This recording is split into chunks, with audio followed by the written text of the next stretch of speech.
السلام عليكم ورحمة الله وبركاته.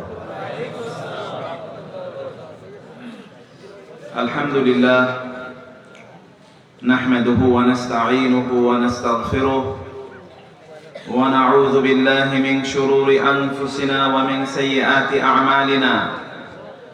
من يهده الله فلا مضل له ومن يضلل فلا هادي له. وأشهد أن لا إله إلا الله وحده لا شريك له وأشهد أن محمدا عبده ورسوله. أما بعد فقد قال الله سبحانه وتعالى في القرآن المجيد وفرقانه الحميد: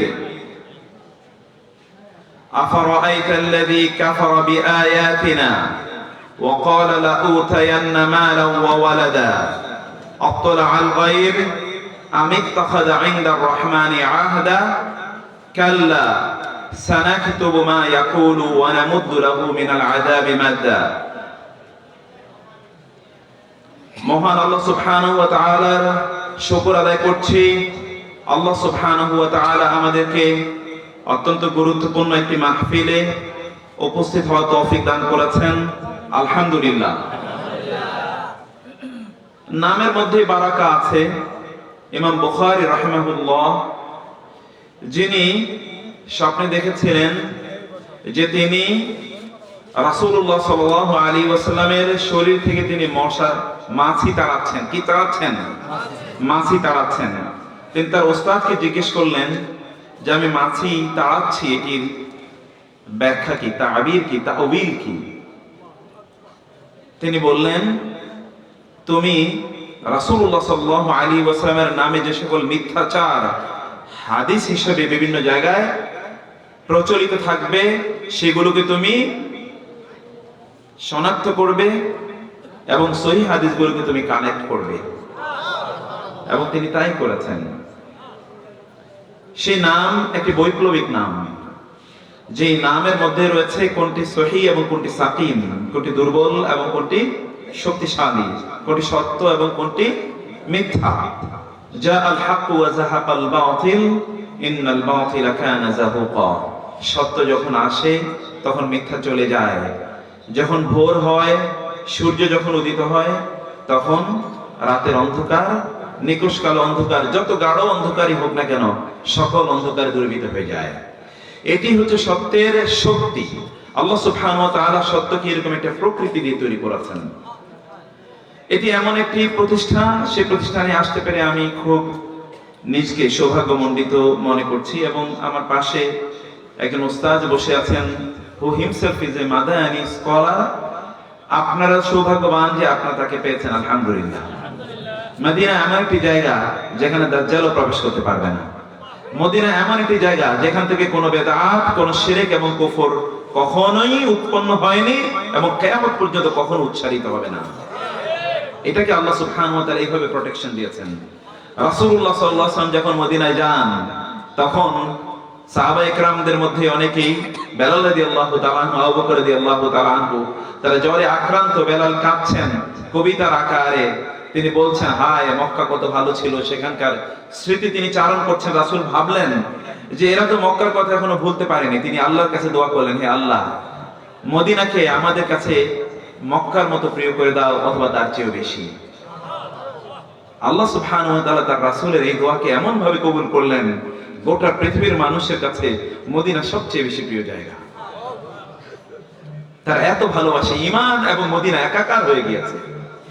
রাসূলুল্লাহ সাল্লাল্লাহু আলাইহি ওয়াসাল্লাম বলেছেন, ঈমান মদিনার দিকে ফিরে যাবে যেমনি ভাবে সাপ তার গর্তের দিকে ফিরে যায়, ফিরে যাবেই, কারণ ওইখান থেকে ঈমান এসেছে এবং ঈমান ওইখানে ফিরে যাবে। বাদা আল ইসলামু গরীবান ওয়া সায়াউদু কামা বাদা ফাতুবা লিল গুরাবা। প্রিয় ভাইরা, এমন একটা সময় আসবে যখন দিন প্র্যাকটিস করা এটি খুবই কঠিন একটি কাজ হবে। আপনি সত্য বললে বিপদ, সত্যের পক্ষে থাকলেই বিপদ। আপনি যদি বাতিলের পক্ষে থাকেন তাহলে কেউ আপনাকে নিয়ে কোনো টেনশন করবে না। সত্যের কথা বললে আপনার সমস্যা, বিভিন্ন জনের গায়ে জ্বালা শুরু হয়ে যাবে। আর যদি আপনি মিথ্যার পক্ষে থাকেন তাহলে কেউ আপনাকে ডিস্টার্ব করবে না, মনে করবে না ওই ভালো। এমন একটি সমাজ যে সমাজে খারাপটাকে ভালো হিসেবে গ্রহণ করা হয়েছে এবং ভালোকে মানুষ মনে করছে খারাপ। যে ছেলেটি ঠিকমতো সালাত আদায় করে, ফজরের নামাজে মসজিদে যায়, তার দাড়ি আছে, লোকেরা তাকে বাঁকা চোখে দেখে। আর যে কানে দুল এবং হাতে বালা নিয়ে ঘুরে, তাকে অন্যান্যরা সেলুট দেয়। ইমাম সাহেবকে কেউ সালাম দেয় না, সালাম দেয় এলাকার সবচেয়ে বড় মাস্তান, যে তাকে সালাম দেয়। এটি এমন একটি সময়, এই সময় ঈমানকে ধরে রাখা খুবই কঠিন। আসসাবিরু আলা দীনিহি কাল কাবিদি আলাল জামাল। এই সময় যে ধৈর্য ধরে দ্বীনকে প্র্যাকটিস করে, সেই ব্যক্তি যেন জ্বলন্ত একটি অঙ্গার তার হাতে রাখলো। রাসূলুল্লাহ সাল্লাল্লাহু আলাইহি ওয়াসাল্লাম বললেন, এই সময় যে ব্যক্তি দ্বীন প্র্যাকটিস করবে, সে তোমাদের মধ্যকার 50 জনের সমান সওয়াব পাবে। সাহাবায়ে কেরাম বললেন, ইয়া রাসূলুল্লাহ আওয়া মিনহুম, আপনি কি তাদের মধ্যকার 50 জন কথা বললেন? তিনি বললেন, বাল মিনকুম, বরং তোমাদের 50 জনের কথা বললাম। কারণ কি?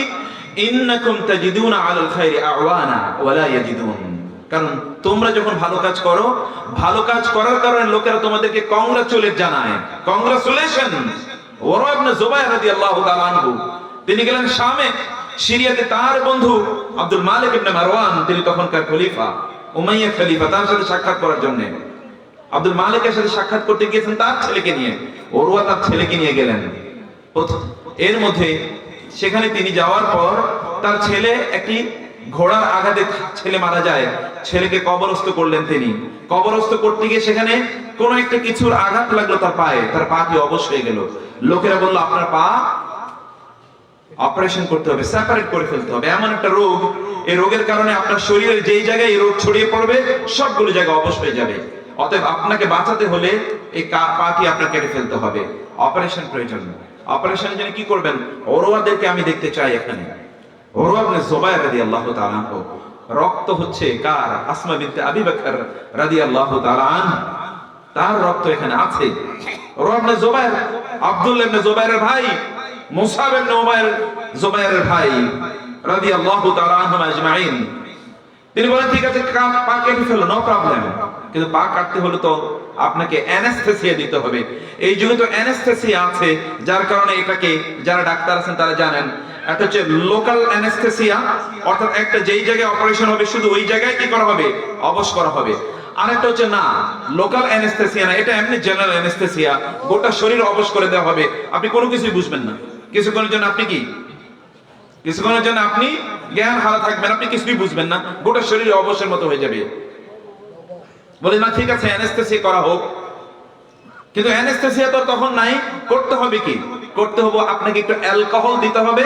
আপনি কিছুক্ষণ অ্যালকোহল খালে, অ্যালকোহল মানে মদ, অ্যালকোহল, মদ খেলে আপনি কিছুক্ষণের জন্য কি থাকবেন, একটু মাতাল অবস্থা থাকবেন, আপনার হুঁশ থাকবে না, তখন পাটা কেটে ফেলা হবে। বলে না, সুবহানাল্লাহ, আল্লাহ সুবহানাহু ওয়া তাআলা যা হারাম করেছেন তার মাধ্যমে আমি কোনো চিকিৎসা গ্রহণ করব না। তাহলে কি করবেন? বলো, তুমি আমার পাটা কেটে ফেলো, আমি শুধু তাসবিহ পড়তে থাকবো, সুবহানাল্লাহ, আল্লাহু আকবার, সুবহানাল্লাহ, আলহামদুলিল্লাহ, আল্লাহু আকবার। এটাই আমার জন্য ঔষধ, এটাই আমার জন্য ঔষধ, আর কিছু লাগবে না। প্রিয় ভাইরা, মুমিনদের ঈমান এইরকম। সহিহ হাদিস এসেছে, যখন মাহদী যুদ্ধ করবেন দাজ্জালের বিরুদ্ধে, তখন মুসলমানদের ওয়ার ক্রাই, যুদ্ধের ময়দানে তাদের একমাত্র যুদ্ধের অস্ত্র হবে লা ইলাহা ইল্লাল্লাহ আল্লাহু আকবার। যুদ্ধের ময়দানে তাদের স্লোগান কি হবে? লা ইলাহা ইল্লাল্লাহ আল্লাহু আকবার। আর কোন অস্ত্র নাই, লা ইলাহা ইল্লাল্লাহ আল্লাহু আকবার। এই স্লোগান বলার সাথে সাথে যারা তাদের বিরুদ্ধে যুদ্ধ করতে এসেছিল, ওই যে রোমানরা অর্থাৎ খ্রিস্টানরা, তাদের একদল এমনিতেই পালাইয়ে চলে যাবে, অন্য দল মারা যাবে, আরেক দল তার আত্মসমর্পণ করবে। এই অবস্থা হবে। লা ইলাহা ইল্লাল্লাহ আল্লাহু আকবার, এর শক্তি এত বেশি। এই শক্তি আপনারা বুঝতে পারেন নাই, কিন্তু কাফেররা, মুশরিকরা ঠিকই বুঝেছিল। আল্লাহ রাসূল তো কিছুই বলেন নাই সাল্লাল্লাহু আলাইহি ওয়াসাল্লাম। তিনি শুধুমাত্র বলেছেন, ইয়া আইয়ুহান নাস কুলু লা ইলাহা ইল্লাল্লাহ তুফলিহুন। লোকেরা শুধু বলো লা ইলাহা ইল্লাল্লাহ, শাহিদাল্লাহু আন্নাহু লা ইলাহা ইল্লাল্লাহ ওয়াল মালায়েকাতু ওয়া উলুল ইলমি কাইমান বিল কিসত। লা ইলাহা ইল্লাল্লাহ, লা ইলাহা ইল্লাল্লাহ আমাদের একমাত্র বক্তব্য। আমরা শুধু মানুষকে লা ইলাহা ইল্লাল্লাহ দিকে ডাকি, আর কোন কথা বলি নাকি আমরা? একটাই মাত্র বক্তব্য, লা ইলাহা ইল্লাল্লাহ। মনে রাখবেন, অধিকাংশ লোকই লা ইলাহা ইল্লাল্লাহর ডাকটা তারা সহ্য করতে পারে না। লা ইলাহা ইল্লাল্লাহর ডাক তাদের মধ্যে আগুন জ্বলিয়ে দেয়, তাদের অন্তরে আগুন জ্বালিয়ে দেয়। লা ইলাহা ইল্লাল্লাহকে তারা সহ্য করতে পারে না, কারণ লা ইলাহা ইল্লাল্লাহর আওয়াজকে সবচেয়ে বেশি ভয় পায় হলো শয়তান। অতএব শয়তানের সাঙ্গপাঙ্গ যারা, শয়তানের সাঙ্গপাঙ্গর মধ্যে একদল আছে মানুষ, আরেক দল আছে জিন। মিনাল জিন্নাতি ওয়ান নাস। এই শয়তানের সাঙ্গপাঙ্গর মধ্যে যারা মানুষ আছে তাদের শরীরে জ্বালা ধরে যায় লা ইলাহা ইল্লাল্লাহর আওয়াজ। সে কথাই আমি বলবো আপনাদেরকে। প্রিয় ভাইরা, সম্মানিত বোনেরা, আপনারা যারা শুনছেন এই লা ইলাহা ইল্লাল্লাহর কথাগুলো আপনাদেরকে আমরা এখানে বলার চেষ্টা করব। আমরা যে কথা আপনাদেরকে বলছিলাম যে লোকেরা তারা আসলে দিনকে সত্যিকার ভাবে তারা বুঝতে পারেনি, দিনের সত্যিকার মেসেজ তারা কোনো অবস্থায় গ্রহণ করতে পারেনি, দিনকে তারা একেবারেই উপলব্ধি করতে পারেনি। দিনকে তারা উপলব্ধি না করতে পারার কারণেই সকল ধরনের জটিলতা এবং সমস্যা তৈরি হচ্ছে। আল্লাহ সুবহানাহু ওয়া তাআলা আমাদেরকে পূর্ণভাবে দিনটা বোঝার তৌফিক দান করুন। আল্লাহ সুবহানাহু ওয়া তাআলা দিনের সত্যিকার মেসেজটি আমাদেরকে গ্রহণ করার তৌফিক দান করুন। প্রিয় ভাইরা, আল্লাহ সুবহানাহু ওয়া তাআলা আমাদেরকে সৃষ্টি করেছেন তার ইবাদতের জন্য, তার ইবাদতের জন্য আল্লাহ সুবহানাহু ওয়া তাআলা আমাদেরকে সৃষ্টি করেছেন। ওয়া মা খালাকতুল জিন্না ওয়াল ইনসা ইল্লা লিয়াবুদুন। কিন্তু ইবাদত কি? ইবাদত শুধু কি মসজিদে গিয়ে কয়েক ওয়াক্ত নামাজ পড়া? এটাই কি ইবাদত? অথবা আপনি মনে করলেন যে আপনি শুধুমাত্র সপ্তাহে একদিন জুমাবারে মসজিদে যাবেন, তাইলে আপনি আল্লাহ সুবহানাহু ওয়া তাআলার কাছে তো অ্যাটেন্ডেন্স দিলেনই, এতটুকু ইবাদত। এটাকে যদি আপনি মনে করেন তাহলে আপনি গ্রেটলি ফলেন ইন ফলাসি, আপনি বড় ধরনের ভুলের মধ্যে আছেন। বুঝতে হবে ইসলাম একটা সামগ্রিকতা, একটা সামগ্রিক জীবন ব্যবস্থা, সেটি আপনাকে বুঝতে হবে। আমি বলছিলাম মুসআব ইবনে উমাইর রাদিয়াল্লাহু তাআলা আনহু ভাই, তার ভাই উরওয়া ইবনে জুবাইর রাদিয়াল্লাহু তাআলা আনহু কথা। উরওয়া ইবনে জুবাইর মিন আস-সাবআল ফুকাহা, 7 জন ফকিহের মধ্যে একজন তিনি, যারা মদিনার ফকিহ হিসেবে তারা পরিচিত ছিল। লোকেরা তাদের কাছে যেতেন ফতোয়া জানার জন্য, দিনে জ্ঞান অর্জন করার জন্য। বড় বড় লোক, প্রশাসনিক রাষ্ট্র পরিচালনা যারা করতেন তারাও যেতেন মদিনায় তাদের কাছ থেকে জ্ঞান অর্জন করার জন্য। উরওয়া রাদিয়াল্লাহু তাআলা আনহুর পা কর্তন করা হলো। তিনি পড়ছেন সুবহানাল্লাহ আলহামদুলিল্লাহ আল্লাহু আকবার। সেই সুবহানাল্লাহ আলহামদুলিল্লাহ আল্লাহু আকবার এখন নাই। শক্তি কি কমে গেছে? কমছে কোথায়? আমাদের ঈমান কমে গেছে। আমি আপনাদেরকে এমন একটা জেনারেশনের গল্প শোনাতে চাই যাদের ব্যাপারে আল্লাহ সুবহানাহু ওয়া তাআলা বলেছেন ওয়া ইযা তুলিয়াত আলাইহিম আয়াতুহু যাদাতহুম ঈমানা। যখন তাদের সামনে আল্লাহর আয়াতগুলো তেলাওয়াত করা হতো তখন তাদের ঈমান বাড়তো। তাদের ঈমান কি হতো? বাড়তো। প্রতিদিন ইঞ্চি ইঞ্চি করে তাদের ঈমান বেড়ে যেত। আর আমাদের ঈমান প্রতিদিন ইঞ্চি ইঞ্চি করে লা ইলাহা ইল্লাল্লাহ। এখনো লোকেরা বলে নামাজ পড়ি না কি হয়েছে, অন্তরে ঈমান আছে। নামাজ পড়ি না কি হয়েছে, ঈমান আছে। এখনো লোকেরা বলে না? এখনো লোকেরা এই বিশ্বাস তারা লালন করে যে আমার ঈমান আবার কি, অমুকের উসিলায় তো আমি জান্নাতে চলে যাব, অমুকে আমাকে জান্নাতে নিয়ে যাবে, অমুকে আমাকে সার্টিফিকেট দেবে, অমুকে আমাকে সুপারিশ করে আমাকে জান্নাতে নিয়ে যাবে। এখনো লোকদের মধ্যে সেই বিশ্বাস আছে, এখনো তারা তাই লালন করে থাকে। উরওয়া ইবনে জুবাইর রাদিয়াল্লাহু তাআলা আনহু পা কর্তন করে ফেলা হলো। তিনি গেলেন মদিনায়।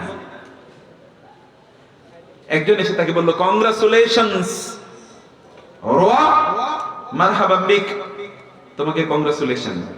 কেটেছে কি বলেন তো? পা। আবার ছেলে মারা গিয়েছে, ছেলে নিয়ে গিয়েছে হচ্ছে ওইখানে। কি শোক, বাবা নিজ হাতে ছেলেকে কবর দিয়েছে, আবার তার পা একটা কর্তিত। একজন এসে বলেন কংগ্রাচুলেশন। বলে হ্যাঁ ঠিকই আছে। বলো কংগ্রাচুলেশন জানাচ্ছি আপনাকে এই জন্য যে আপনার আগে আপনার একটা পা জান্নাতে চলে গেছে, আপনার আগে আপনার একটা সন্তান জান্নাতে চলে গেছে, ও আপনার জন্য জান্নাতে ওয়েট করছে। কেমন একটা জেনারেশন, কেমন একটা সমাজ। আর আপনি হলে এখন এসে আফসোস, আরে গেল রে, ইস, এইরকম হলো, আপনার এমন ঘটলো, আপনাকেই আল্লাহ চোখে দেখলো, আর কাউরে চোখে দেখলো না।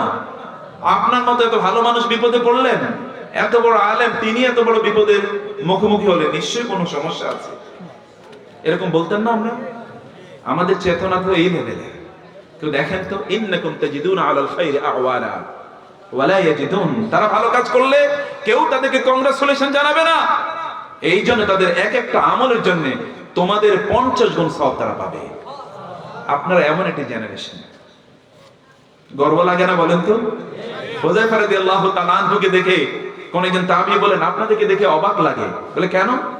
বলে আপনারা রাসূলকে পেয়েছেন এবং ঈমান এনেছেন, তাকে দেখেছেন, কি সৌভাগ্যবান। তিনি বলেন, বরং তোমাদেরকে দেখে আমার অবাক লাগে। বলে কেন? বলে তোমরা রাসূলকে দেখোনি, তারপরও ঈমান এনেছো এবং তোমরা এমন আমল করে যাচ্ছ। আমাদের মধ্যে কত হাজার হাজার লক্ষ লক্ষ লোক রাসূলকে দেখেছে, কিন্তু ঈমান তো আনতে পারেনি। তোমাদেরকে দেখে অবাক লাগে যে তোমরা কেমন জেনারেশন। তাহা মা আনসালনা আলাইকাল কুরআনা লিতাশকা ইল্লা তাযকিরাতাল লিমান ইয়াখশা বালিল্লাহু ইয়ামুন্নু আলাইকুম আন হাদাকুম লিল ঈমান। প্রিয় ভাইরা, কোন একটা সময়, কিছু সময় আল্লাহ সুবহানাহু ওয়া তাআলার জন্য নির্ধারিত রাখেন, সব তো করবেনই, but dedicate this time for আল্লাহ সুবহানাহু ওয়া তাআলা অনলি। কেবল আল্লাহর জন্য কিছু সময় নির্ধারিত করুন, কারণ আল্লাহ সুবহানাহু ওয়া তাআলা আপনার সবচেয়ে প্রিয়জন। ওয়া নাহনু আকরাবু ইলাইক মিন হাবলিল ওয়ারিদ, আমি তোমার সবচেয়ে প্রিয়জন, তোমার কত কাছে আমি, তুমি তো ভাবতেও পারো না। মেডিকেল টার্মে যদি বলা হয়, তাহলে হাবলিল ওয়ারিদের চেয়ে আমি তোমার অনেক অনেক বেশি নিকটবর্তী। আমি তো তোমার রব। বলুন, জিজ্ঞেস করতো, কে তোমাদেরকে রিজিক দেয়? ওয়া মা মিন দাবাতিন ফিল আরদি ইল্লা আলাল্লাহি রিজকুহা, তিনি তো সব কিছু তোমাকে দেন, তুমি তো কোনোদিন চাওনি, তারপরও তিনি তোমাকে দিয়ে যাচ্ছেন। আমি তোমাকে এত ভালোবাসি আমার বান্দা, আমি তোমাকে পরম ভালোবাসি, তুমি আমার অস্বীকার করলো, আমি তোমার নেয়ামতগুলো কোনোদিন তোমার কাছ থেকে উইথড্র করি না। রাসূলুল্লাহ সাল্লাল্লাহু আলাইহি ওয়াসাল্লাম এই জন্য বলেছেন, লাউ কানাতিদ দুনিয়া তা'দিলু 'ইনদাল্লাহি জানাহা বাউদাতিন, যদি এই দুনিয়া আল্লাহর কাছে মশার একটা ডানার পরিমাণ মূল্য রাখতো, তাহলে আল্লাহ সুবহানাহু ওয়া তাআলা মা সাকা মিনহা কাফিরান শুরবাতা মাইন, আল্লাহ সুবহানাহু ওয়া তাআলা একজন কাফেরকে এক ফোঁটা পানিও দিতেন না, তিনি তাকে পানি না দিয়ে হত্যা করে ফেলতেন। এমনিতে আল্লাহ সুবহানাহু ওয়া তাআলা করতেন। ওয়া মা ইয়ালামু জুনুদা রাব্বিকা ইল্লা হু, আল্লাহ সুবহানাহু ওয়া তাআলার সৈন্য কারা এটা আল্লাহ ছাড়া আর কেউ জানে না। এগুলো সব আল্লাহ সুবহানাহু ওয়া তাআলা মুহূর্তের মধ্যে করে দিতে পারতেন। ওয়া কানাল ইনসানু কাফুরা, ও আমার প্রিয় বান্দারা, তোমরা তো বারবারই কুফরি করো। ওয়া কানাল ইনসানু কাফুরা, ওয়া কানা, নট ওয়া ইন্নাল ইনসানা কাফুরা, ওয়া কানাল ইনসানু কাফুরা। My dear slaves and servants, this is not the first time that you have committed crime against me. এটাই জীবনের প্রথমবার নয় যে তুমি আমার বিরুদ্ধে অপরাধ করেছো, শিরক করেছো, কুফরি করেছো। আমি চাইলে তোমাকে এখনই ধ্বংস করে ফেলতে পারতাম, কিন্তু ইয়া ইবাদিয়াল্লাযীনা আসরাফু আলা আনফুসিহিম লা তাকনাতু মির রাহমাতিল্লাহ ইন্নাল্লাহা ইয়াগফিরুয যুনুবা জামিআ। হে আমার প্রিয় বান্দারা, অপরাধ করেছো, তারপরে ইয়া ইবাদিয়াল্লাযীনা আসরাফু, ইবাদি, ও মাই সার্ভেন্টস, হে আমার প্রিয় বান্দারা, অপরাধ করেছো, নো প্রবলেম, আসো আমার কাছে, আমি তোমার সকল গুনাহ মাফ করে দেব, একটা গুনাহ রাখবো না। তুবু ইলাল্লাহি তাওবাতান নাসুহা আসা রাব্বুকুম আন ইউকাফির আনকুম সাইয়্যাতিকুম ওয়া ইদখিলাকুম জান্নাতিন তাজরি মিন তাহতিহাল আনহার। তুমি আসো, আমি তোমার সকল গুনাহ মাফ করে দেব এবং তোমাকে এমন জান্নাতে প্রবেশ করাবো যে জান্নাতের তল দিয়ে নহরসমূহ প্রবাহিত হয়। তোমার কি লাগবে বলো, আমার কাছে চাও, আমাকে বলো, তুমি শুধু আমাকে চাইতে বাকি, আমি তোমার সমস্যা সমাধান করতে দেরি নাই। তুমি চেয়েই দেখো না, তুমি বলো না ইয়াকা না'বুদু ওয়া ইয়াকা নাস্তাঈন, from your core of heart, তোমার অন্তরের গভীর জায়গা থেকে তুমি একবার বলো, শুধু উচ্চারণ করো, শুধু অনুভূতি দিয়ে তুমি আমাকে ডাকো, দেখো না আমি তোমার সমস্যার কিভাবে সমাধান করে দেই।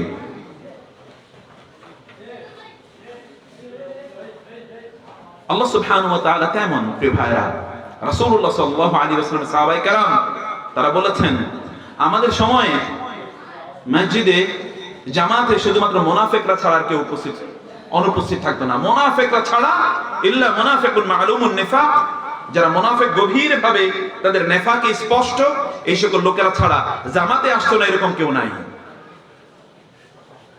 জামাতে না আসাটাকে তারা নেফাকি মনে করতেন, মালুমুন নেফাক, সাধারণ মুনাফিক না। আর এখন তো আমাদের আকীদার মধ্যেও নেফাকি আছে, আমলের মধ্যেও নেফাকি আছে। আমলের মধ্যে তো কি পরিমাণ আছে এটা আল্লাহ ছাড়া কেউ বলতে পারবে না। আকীদার মধ্যে এত ব্যাপক পরিমাণ নেফাকি আছে যা আমাদেরকে সত্যিকার মুনাফিকে রূপান্তরিত করে। ইন্নাল মুনাফিকিনা ফিদ দারকিল আসফালি মিনান নার ওয়াল্লাহু ইয়াশহাদু ইন্নাল মুনাফিকিনা লাকাযিবুন। আল্লাহ সাক্ষী দিচ্ছে মুনাফিকরা মিথ্যুক, মুনাফিকরা মিথ্যুক। ওরা বলে লা ইলাহা ইল্লাল্লাহ, কিন্তু অন্তরে আসলে তার লা ইলাহা ইল্লাল্লাহ নাই, অন্তরে আসলে সে অন্যকে ধারণ করে। প্রিয় ভাইরা, এইজন্য বলছে কিছু সময় আল্লাহর জন্য একান্ত করে নিন প্লিজ। ওই সময় আল্লাহর সাথে আর কাউকে একসাথে মিলাবেন না। সাহাবায়ে কেরাম রাদিয়াল্লাহু তাআলা আনহুম আজমাইনের অবস্থা এরকম ছিল। আজারবাইজান থেকে একজন লোক আসলো ওমর রাদিয়াল্লাহু তাআলা আনহুর সাথে সাক্ষাৎ করার জন্য। ওমর রাদিয়াল্লাহু তাআলা আনহু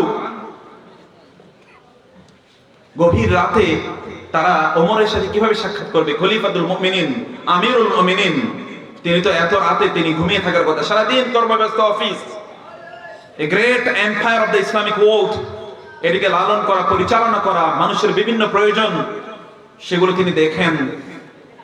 গভীর রাতে তিনি ঘুমিয়ে থাকবেন। তারা ভাবলেন ওমরের সাথে এত রাতে দেখা করার কিছুই নেই, যাব না, সকালবেলা ওমরের সাথে দেখা করব, এখন থেকে ডিস্টার্ব করব না। তারা মসজিদে নববীতে গেলেন। মসজিদে নববীতে গিয়ে শুনলেন কেউ একজন ফিস ফিস করে বলছে, আল্লাহ তুমি কি আমার প্রতি সন্তুষ্ট? তাইলে তো আমি আমার নিজকে কংগ্রাচুলেশন জানাতে পারি, O my soul, your lord is happy with you, satisfied with you. হে আমার আত্মা, তোমার প্রতি তোমার রব সন্তুষ্ট আছেন। আর যদি তুমি আমার প্রতি সন্তুষ্ট না থাকো তাহলে তো আমার কান্না করা ছাড়া কোনো উপায় নাই। রব তিনি কাঁদছেন। লোকেরা বলেন, মান আনতা ইয়ারহামুকাল্লাহ, আপনি কে? এত গভীর রাতে কে আপনি? তিনি বলেন, আনা ওমর। ওমর, আপনি আমিরুল মুমিনিন? বলে, হ্যাঁ, তোমরা যাকে আমিরুল মুমিনিন বলো, আমি সে ওমর। বলে, আপনি ঘুমাবেন না? বলে, আমি কিভাবে ঘুমাই? দিনের বেলা যদি ঘুমাই তাহলে তোমাদের যে দায়িত্ব, এই দায়িত্ব পালন করা হয় না। রাতে যদি ঘুমাই তাহলে আমার রবের সাথে সম্পর্ক আমার নষ্ট হয়ে যায়। তারই একজন, তিনি হিমস, তৎকালীন ইরাকের শাসনকর্তা হিসেবে তিনি নিয়োগ করলেন। তার নাম ছিল সাঈদ। তিনি তাকে সেখানে নিয়োগ করলেন। সাঈদের বিরুদ্ধে অভিযোগ আসলো যে সাঈদ এমন কিছু কাজ করছে যে কাজগুলো ভালো নয়। ওমর রাদিয়াল্লাহু তাআলা লোক পাঠালেন, ওইরকম কোনো কিছু পাওয়া গেল। ওমর ভাবলেন তিনি নিজেই যাবেন, কারণ আপনারা জানেন গভর্নরদের ব্যাপারে তিনি প্রচন্ড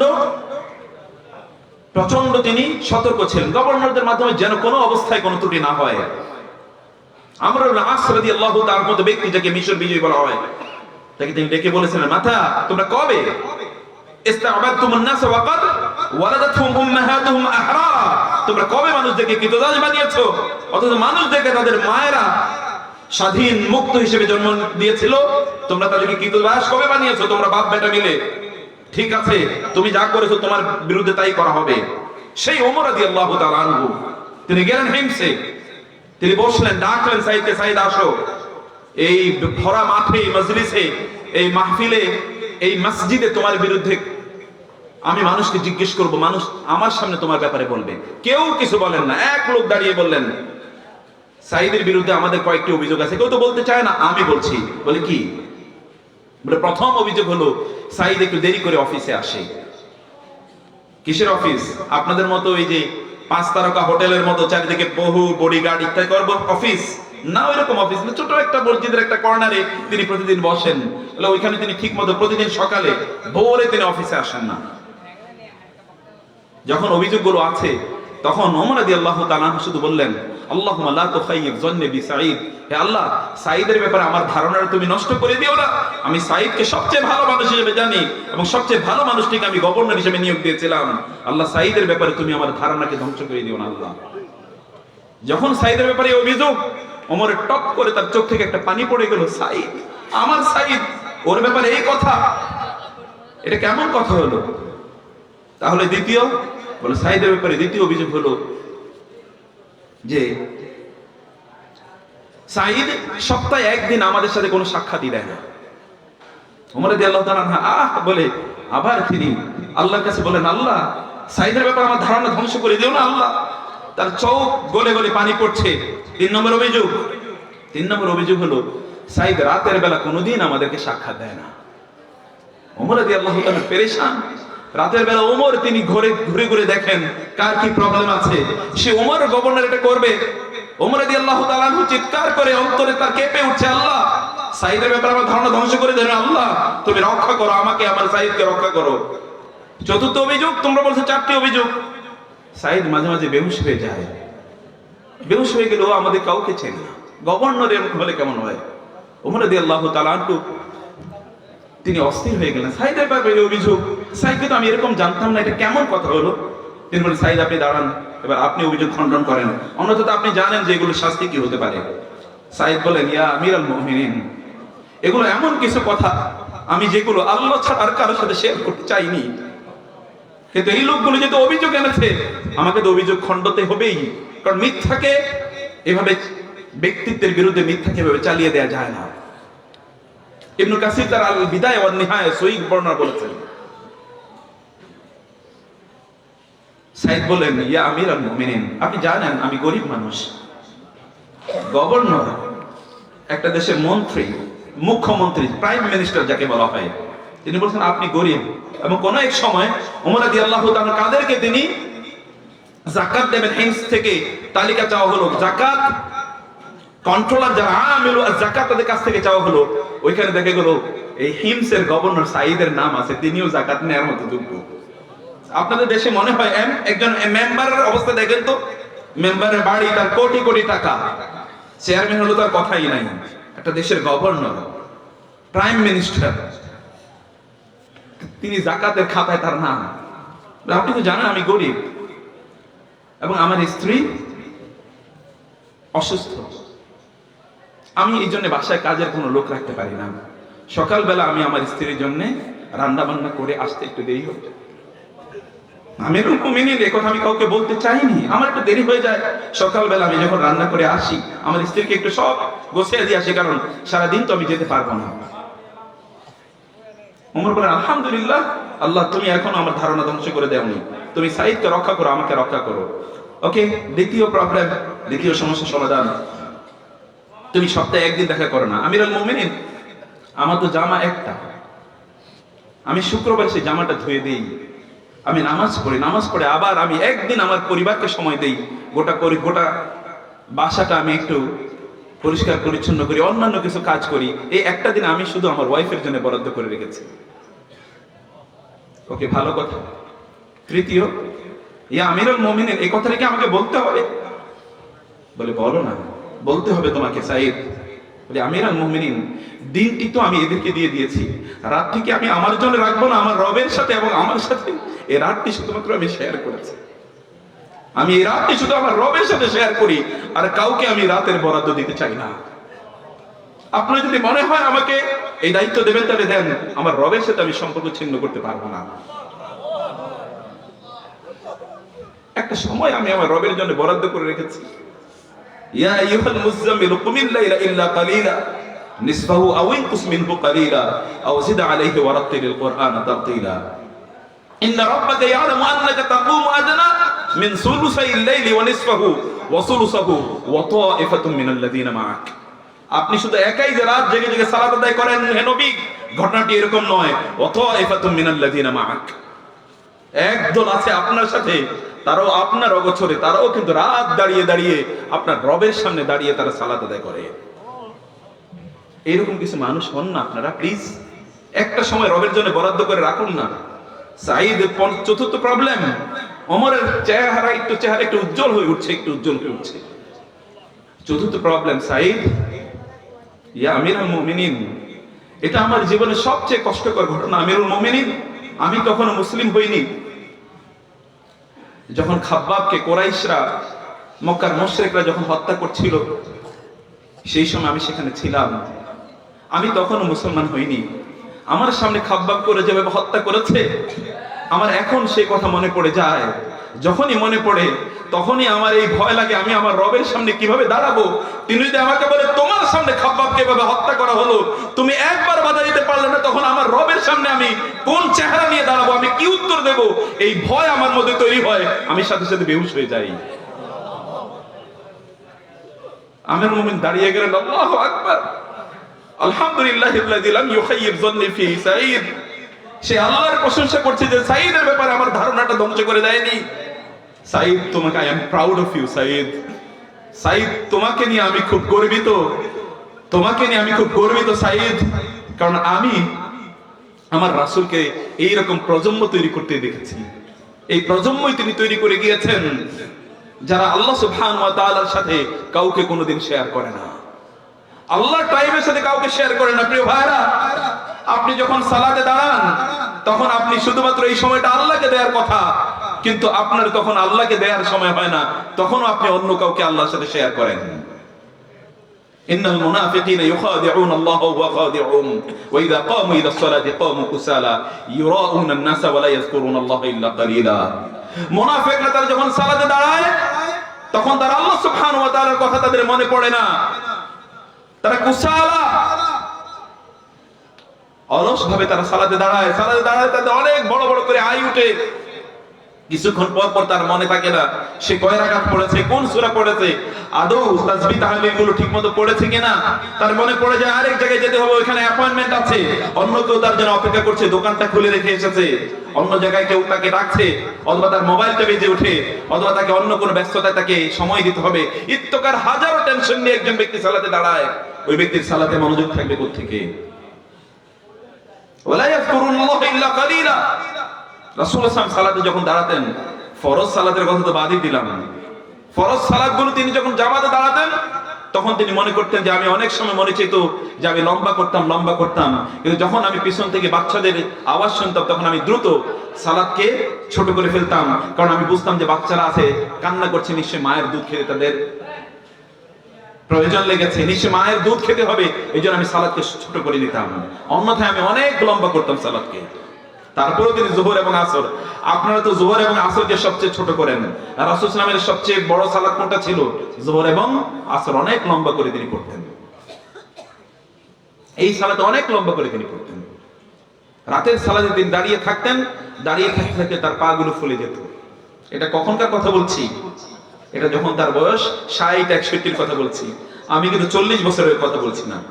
তাহলে 40 বছরের ইবাদত কেমন ছিল? হুব্বিবা ইলাইহিল খালা, আয়েশা রাদিয়াল্লাহু বলেছেন, বুখারীর 2-3 নম্বর হাদিসটা দেখেন না, কিতাব বাদিল ওয়াহি, ওহী যখন শুরু হয় রাসূলুল্লাহ সাল্লাল্লাহু আলাইহি ওয়াসাল্লামের কাছে, ওহী আসার পূর্বে রাসূল সাল্লাল্লাহু আলাইহি ওয়াসাল্লাম আলাদা কিছু সময় আল্লাহর জন্য ব্যয় করতেন, হুব্বিবা ইলাইহিল খালা, এবং তিনি গারে হেরাতে যেতেন, সেখানে তিনি সময় ব্যয় করতেন। এরপর আর গারে হেরাতে তিনি কোনোদিন যাননি। তারপর তিনি ইতিকাফ করেছেন, ওই সময়টা কেবলই আল্লাহর জন্য নিবেদিত করে দিয়েছিলেন। এমনি তো ডেইলি তিনি করেন রাতের সিংহভাগ, তারপরে আবার রমাদানের একটি অংশ শেষের 10 দিন তিনি কানা ইদা দাখালা আলাইহিল আশরুল আওয়াখির মিন রমাদান আহিয়া লাইলাহু ওয়া আইকাদ আহলাহু ওয়া শাদ্দা ওয়া জাদ্দা ওয়া শাদ্দা আল মি'জার, বুখারীর হাদিস। রাসূল সাল্লাল্লাহু আলাইহি ওয়াসাল্লাম শেষের দশকে তিনি নিজে গোটা রাত তিনি জেগে থাকতেন, তার পরিবার পরিজনকেও ঘুমাতে দিতেন না। ওয়া'মুর আহলাকা বিস-সালাতি ওয়াসতাবির আলাইহা লা নাসআলুকা রিজকা নাহনু নারযুকুকা ওয়াল আকিবাতু লিত-তাকওয়া। তুমি নিজেই সালাত আদায় করলে চলবে না, তোমার পরিবার পরিজনকেও ডাকো, রিজিক নিয়ে টেনশন করো না, রিজিকের দায়িত্ব আমার, কেবলমাত্র আমারই। তুমি সালাত ঠিকমতো পড়ো, রিজিকের দায়িত্ব আমার, আমি তোমাকে রিজিক প্রদান করব। রব্বি জাআলনি মুকিমাস সালাতি ওয়া মিন যুররিয়াতি রব্বানা ওয়া তাকাব্বাল দুআ রব্বি ইন্নী আসকানতু মিন যুররিয়াতি বিওয়াদিন গায়রি জি জারইন ইনদা বাইতিকাল মুহাররাম।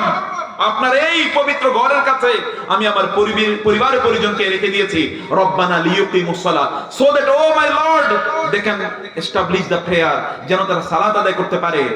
ফাজআল আফিদাতাম মিনান নাসি তাহমি ইলাইহিম ওয়ারযুকহুম মিনাস সামারাত। হে আল্লাহ সুবহানাহু ওয়া তাআলা, হে আল্লাহ, আপনার কাছে ফরিয়াদ জানাই, আমার সন্তানদেরকে এই ঘরের কাছে রেখে গেলাম, আমার পরিবারকে রেখে গেলাম, কারণ তারা যেন সালাত ঠিকমতো আদায় করতে পারে, এবার গোটা পৃথিবীর মানুষের অন্তরগুলোকে তাদের প্রতি ঝুঁকিয়ে দিন এবং তাদেরকে ফল আপনি রিজিক হিসেবে দান করুন। গোটা পৃথিবীর মানুষের এখন চিন্তার কেন্দ্রবিন্দু হচ্ছে মক্কা। তারা হজ করতে যাবে অথবা উমরা করতে যাবে, এবং পৃথিবীর এমন কোন ফল নাই যে ফল মক্কায় পাওয়া যায় না। ওই যে ঘর বাইতুল্লাহ, আল্লাহর ঘরের মর্যাদা দেখেছেন? আল্লাহর ঘরের সাথে সম্পৃক্ত থাকুন। রাসূল বললেন, সাবআতুন ইউযিল্লুহুমুল্লাহু তাহতা যিল্লি ইয়াওমা লা যিল্লা ইল্লা যিল্লুহু, যেদিন আল্লাহর ছায়া ছাড়া কোনো ছায়া থাকবে না, সেদিন আল্লাহ সুবহানাহু ওয়া তাআলা 7 ধরনের লোকদেরকে ছায়া প্রদান করবেন। এর মধ্যে এক ব্যক্তি হচ্ছে ওয়ারাজুলুন কলবুহু মুআল্লাকুম বিল মাসাজিদ, এমন এক ব্যক্তি যার অন্তরটা সব সময় মসজিদের সাথে লেগে থাকে।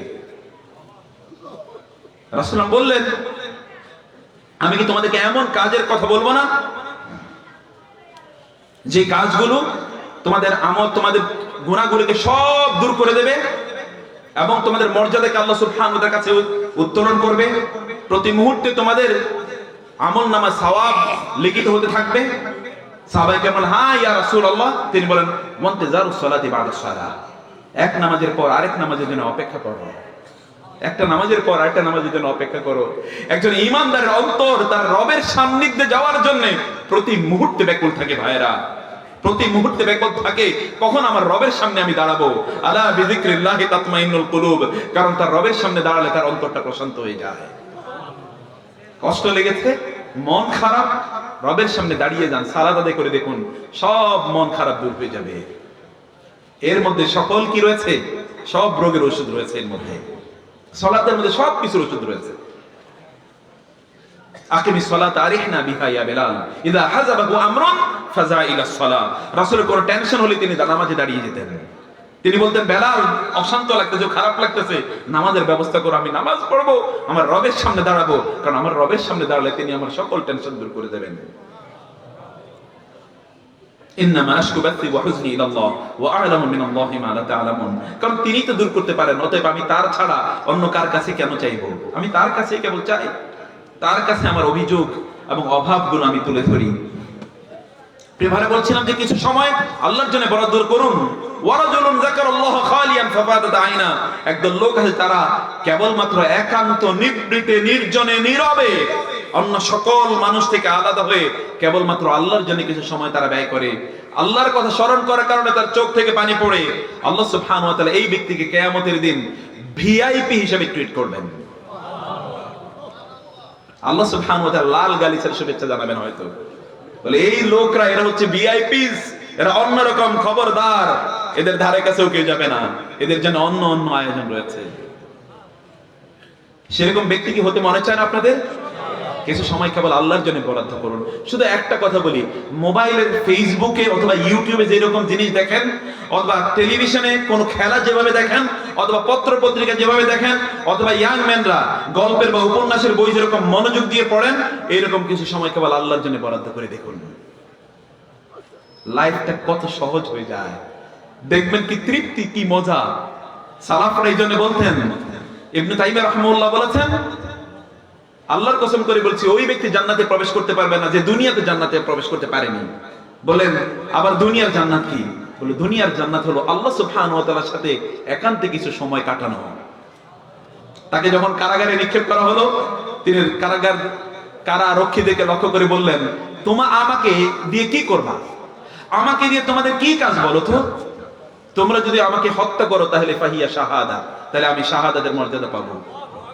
তোমরা যদি আমাকে প্রিজনে, কারাগারে নিক্ষেপ করো, ফাহিয়া খুলওয়াতুন মা আল্লাহ, তাহলে আমার রবের সাথে একান্ত কিছু সময় কাটানোর আমি সময় পেয়ে যাব। আর যদি তোমরা আমাকে নির্বাসনে পাঠাও, তাহলে তো দেশ ভ্রমণের সওয়াব আমি পেয়ে যাব। ফাসিরু ফিল আরদ, তোমরা জমিনে ভ্রমণ করো, আমি তো সেই সওয়াব পেয়ে যাব। অতএব আজাবাল লিআমরিল মুমিন ইন্না আমরাহু কুল্লাহু লাহু খায়র, একজন ঈমানদারের অবস্থা কি অবাক করা, সব কিছুই তার জন্য পজিটিভ, সব কিছু তার জন্য কল্যাণকর, যাই ঘটুক না কেন এটাই তার জন্য কল্যাণকর। যখন তার বিপদ ঘটে তখন সে ধৈর্য ধারণ করে, এটাও তার জন্য কল্যাণকর। যখন তার কোনো কিছু ভালো ঘটে তখন সে আল্লাহর শুকর আদায় করে, এটিও তার জন্য কল্যাণকর। আজাবাল লিআমরিল মুমিন, একজন মুমিনের অবস্থা এটা অ্যামেজিং, এটা অন্যরকম, এটা কারোর সাথে অতুলনীয়, তুলনাই করার মতো নয়। আল্লাহ সুবহানাহু ওয়া তাআলার স্মরণটা ঠিক এইরকম প্রিয় ভাইরা। আল্লাহর জন্য সময় ব্যয় করুন, কিছু সময় আল্লাহর জন্য বরাদ্দ করুন। এই যে আপনারা এখানে এসেছেন, এটিও কিন্তু আল্লাহর জন্য সময় বরাদ্দের একটি নামান্তর।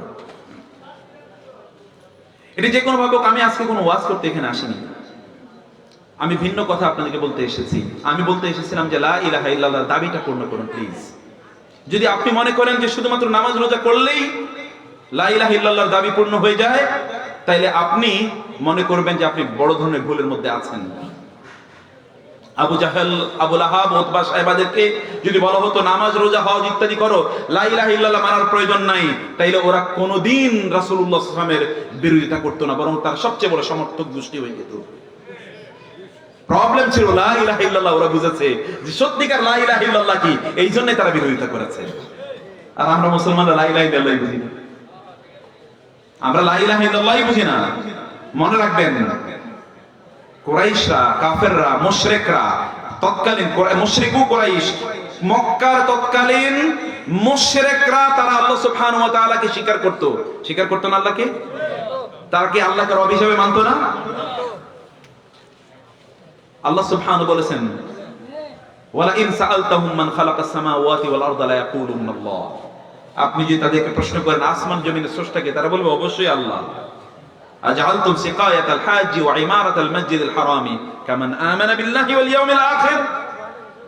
ওরা কাবায় যারা হজ করতে যেত এবং এই বাইতুল্লাহকে মেরামত করা, বাইতুল্লাহকে ম্যানেজ করা, বাইতুল্লাহ তত্ত্বাবধান করা, এটাকে তারা মনে করতে এটাই শ্রেষ্ঠতম ইবাদত।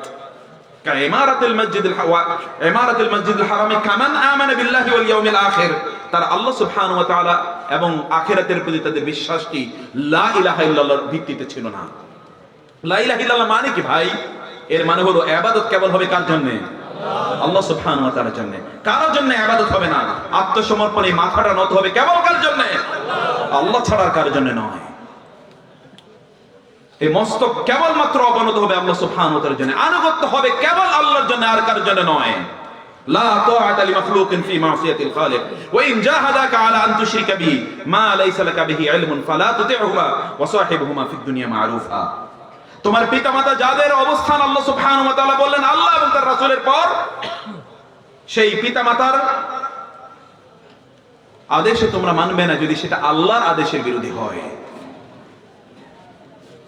কিন্তু তাদের সাথে ভালো ব্যবহার করবে, তাদেরকে উত্তম সুহবাত প্রদান করবে, কারণ আল্লাহ এবং আল্লাহর রাসূলের বিরোধিতায় কারো আনুগত্য করা যায় না। আলী রাদিয়াল্লাহু তাআলা বলেছেন, যদি একটা সুন্নাহ পালন করতে গিয়ে গোটা পৃথিবীর মানুষের বিরোধিতায় আমাকে যেতে হয়, যদি একটা সুন্নাহ পালন করতে গিয়ে গোটা পৃথিবীর সকল মানুষের বিরুদ্ধে আমাকে যেতে হয়, তাহলে আমি ওই একটা সুন্নাহই মানবো, গোটা পৃথিবীর মানুষকে আমি প্রত্যাখ্যান করব।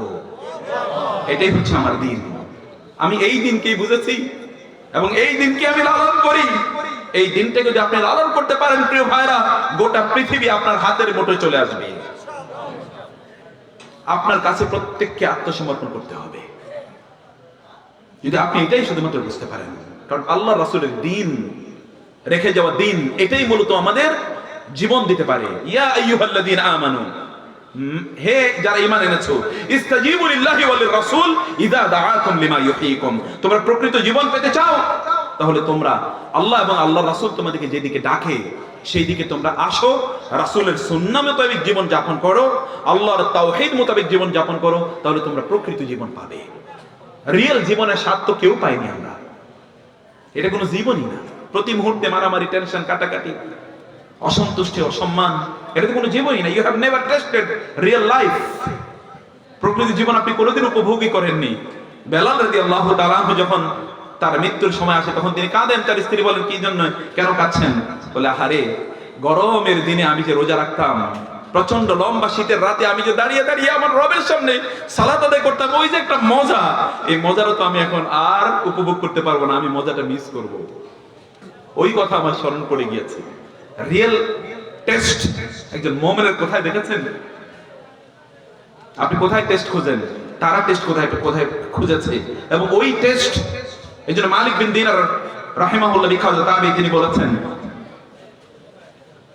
একজন প্রকৃত যে ব্যক্তি টেস্ট নিতে চায়, স্বাদ নিতে চায়, যে আল্লাহ সুবহানাহু ওয়া তাআলার সাথে একান্তে সময় কাটিয়েছে, ওই ব্যক্তি যে স্বাদ পেয়েছে, ওই স্বাদ পৃথিবীর কোনো কাজেই কোনো ব্যক্তি কখনোই পাবে না। কারণ রিয়েল টেস্ট হচ্ছে মহান আল্লাহ সুবহানাহু ওয়া তাআলার সাথে সময় কাটানো, আল্লাহর ইবাদতে সময় বিনিয়োগ করা। এটার মধ্যে রিয়েল টেস্ট রয়েছে, প্রকৃত স্বাদ রয়েছে তার মধ্যে। আল্লাহ সুবহানাহু ওয়া তাআলার জন্যই কেবল ইবাদত করা, আল্লাহ ছাড়া আর কারোর জন্য ইবাদত না করা, এটি হচ্ছে মূল কথা। ওরা তো সেই কথাই বলেছে। ব্যাপারটা কি? আজালাল আলিহাতা ইলাহা ওয়াহিদা ইন্না হাযা লা শাইউন উযাব। এটা কি বলে মুহাম্মদ সাল্লাল্লাহু আলাইহি ওয়াসাল্লাম? এই 360 মূর্তি বাদ দিয়ে শুধু একজনের ইবাদত করব, এটা কেমন কথা হইল? বুঝেননি? আপনি এত আউলিয়া কেরামের বাদ দিয়ে শুধুমাত্র আল্লাহর ইবাদত করবেন, এটা কেমন কথা হইল?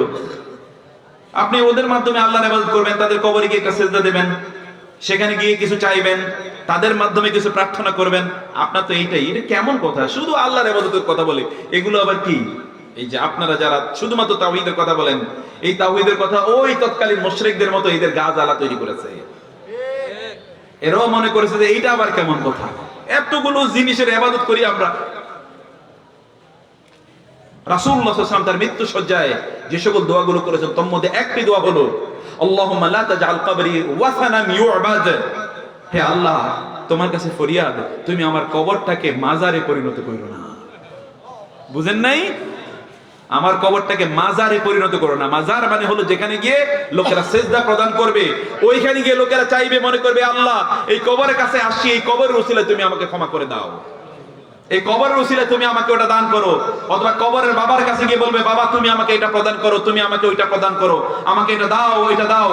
এইটা যেন আমার কবরের কাছে এসে না কেউ করতে পারে, আল্লাহ তুমি আমার কবরটাকে এইভাবে রক্ষা করো।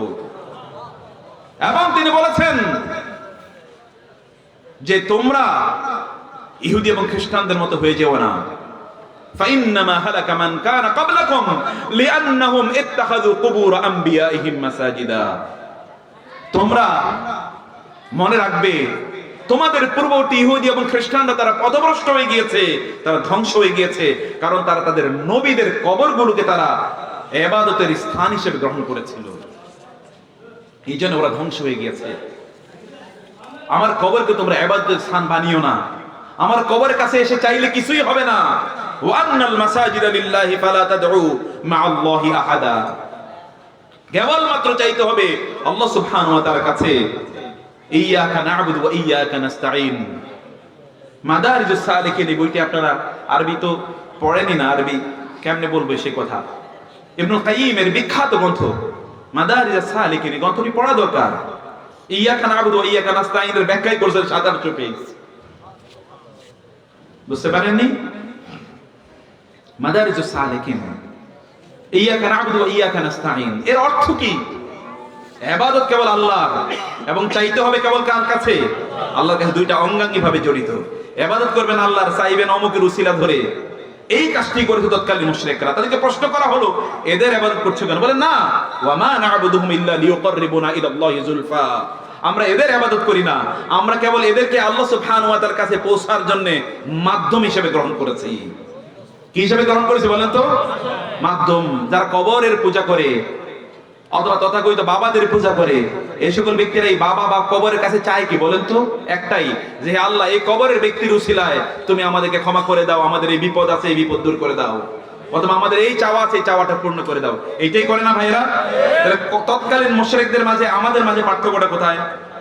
আমি তো বলেছি লা ইলাহা ইল্লাল্লাহ বুঝে না, এই কথা তো আমি বলেছি।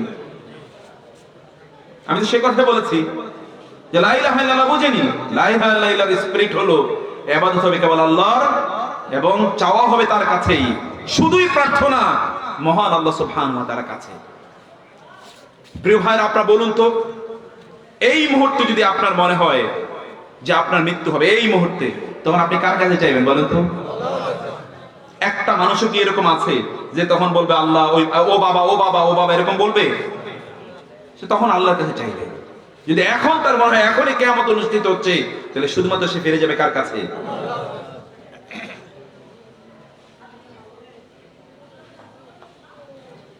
এইটা হচ্ছে মানুষের ন্যাচারাল অবস্থা। সে প্রকৃত অর্থে আল্লাহর কাছে ফিরে যেতে চায়। তার মনটি এভাবেই তৈরি, ফিতরাতুল্লাহি আল্লাতী ফাতারান নাস আলাইহা। আলাইহা লা তাবদীলা লিখালকিল্লাহ। এটাই আল্লাহ সুবহানাহু ওয়া তাআলার ফিতরা। কুল্লু মাউলুদিন ইউলাদু আলাল ফিতরা। এই ফিতরার উপর আল্লাহ মানুষকে সৃষ্টি করেছেন। এটা মানুষের ন্যাচারাল ডিসপোজিশন। আপন this the human beings are born. তারপরে সমাজ এর বিভিন্ন অবস্থা এবং ব্যবস্থা তাদেরকে কলুষিত করে। প্রিয় ভাইরা, কারো বিরুদ্ধে বিশ্বাস করুন, মুমিনদের জন্য আমাদের অন্তরটা এত প্রশস্ত, আমরা তাদেরকে এত ভালোবাসি, কারণ এই ভালোবাসাটা আল্লাহর পক্ষ থেকে নিয়ামত। আমরা মুমিনদেরকে ভালোবাসি কারণ এর প্রতিদান কেবল আল্লাহ সুবহানাহু ওয়া তাআলা আমাদেরকে দেবেন। রাসূল বললেন, আল্লাহ বলেন, ওয়াজাবাত মুহাব্বাতি লিল মুতাহাব্বিনা ফিয়া। আমার ভালোবাসা ওই সকল ব্যক্তিদের জন্য বাধ্যতামূলক হয়ে গেল যারা একজন আরেকজনকে কেবল আমার জন্য ভালোবাসে। ওয়াল মুতাজালিসিনা ফিয়া, যারা দুইজন কয়েকজন একসাথে বসে কেবলমাত্র আমার ভালোবাসায়। ওয়াল মুতাজাওবিরিনা ফিয়া, পরস্পর পরস্পরকে দেখতে যায় কেবলমাত্র আমার ভালোবাসায়। ওয়াল মুতাবাদিলিনা ফিয়া, এবং পরস্পর পরস্পরের জন্য ব্যয় করে কেবলমাত্র আমার ভালোবাসায়। এই সকল ব্যক্তিদের জন্য আমার ভালোবাসা বাধ্যতামূলক হয়ে গেল, ওয়াজিব হয়ে গেল। রাসূলুল্লাহ সাল্লাল্লাহু আলাইহি ওয়াসাল্লাম বলেন, কোন একজন ব্যক্তি অন্য কোন এলাকায় অন্য কোন মুসলিম ভাইকে দেখতে গেল, আল্লাহ সুবহানাহু ওয়া তাআলা প্রতিমধ্যে একজন ফেরেশতাকে সহিহ হাদিস বসিয়ে রাখেন। ওই ব্যক্তি ওই দিক দিয়ে যাওয়ার সময় ওই ফেরেশতা তাকে জিজ্ঞেস করে, ভাই কই যাও? বলে ওই এলাকায় যাই। কি জন্য? বলে ওইখানে আমার একজন মুসলিম ভাই আছে, তাকে দেখতে যাই। তোমার কোনো পাওনা আছে তার কাছে? কোনো কাজ আছে? না, কোনো কাজ নাই। তাহলে কেন যাও? বলে এমনিই যাই। বলে তাহলে আমি তোমাকে বলি, ফা ইন্নী রাসূলুল্লাহি ইলাইক, আমি আল্লাহর পক্ষ থেকে তোমার কাছে আল্লাহর একজন ফেরেশতা হিসেবে প্রেরিত হয়েছি। আল্লাহ আমাকে বলেছে তোমাকে জানিয়ে দেওয়ার জন্য, তুমি যেহেতু ওই ব্যক্তিকে কেবল আল্লাহর জন্য ভালোবাসো, আল্লাহ সুবহানাহু ওয়া তাআলা তোমাকে ভালোবাসেন।